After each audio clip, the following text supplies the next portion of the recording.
In the shadowed annals of French history, hidden away from the prying eyes of modernity, lies a chilling tale from the 1800s, a seemingly true story of terror that haunts the village of Saint-Loup.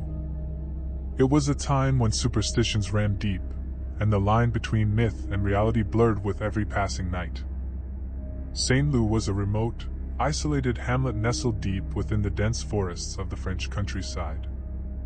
Its residents were simple, their lives governed by age-old traditions and whispered tales of the supernatural. Among these legends, none was more ominous than the story of the Loup-Garou, a monstrous werewolf said to stalk the woods when the moon was full.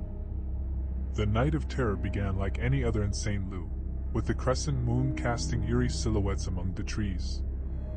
Villagers gathered at the local inn, their faces etched with worry, as they recounted the recent disappearances that had plagued their community. 5 villagers had vanished without a trace, and fear had gripped their hearts like a vice.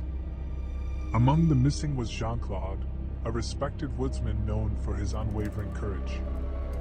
His wife, Marie, sat among the crowd, her eyes brimming with tears.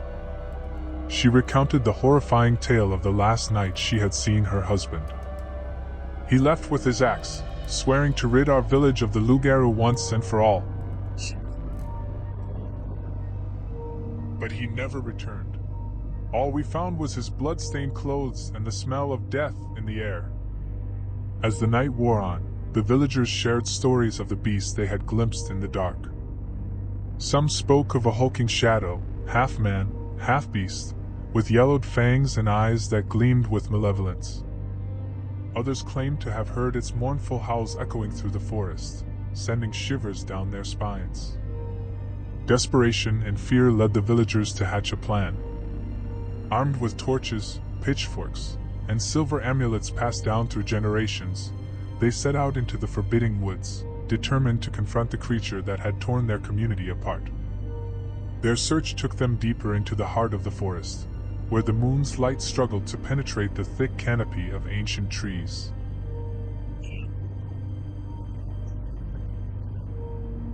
Suddenly, the eerie silence was broken by a guttural growl that sent chills down their spines. Emerging from the darkness was a grotesque and towering figure, its fur matted with blood. Its eyes, glowing with a sinister intelligence, met the horrified gaze of the villagers. They had come face to face with the dreaded Loup-Garou. The battle that ensued was fierce and brutal. The villagers fought valiantly, their silver amulets and sheer determination their only weapons against the relentless beast. But the Loup-Garou was no ordinary foe, and it struck with a savage ferocity that left many injured and terrified. Amid the chaos, a single silver-tipped pitchfork thrust by the trembling hands of a villager found its mark, piercing the creature's heart. With a mournful howl, the Loup-Garou crumbled to the forest floor, transforming back into the lifeless body of a man. As they gathered around the fallen creature, shock swept over the villagers.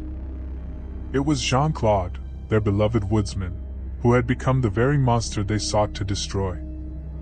A haunting realization dawned on them. The Loup-Garou was not a supernatural menace but a curse that could befall anyone, turning them into a beast of the night. The village of Saint-Loup never fully recovered from the horrors of that night. The chilling tale of the werewolf abducting villagers in the 1800s faded into the mist of time, leaving behind a legacy of fear and a warning never to underestimate the darkness that can lurk within even the bravest of souls.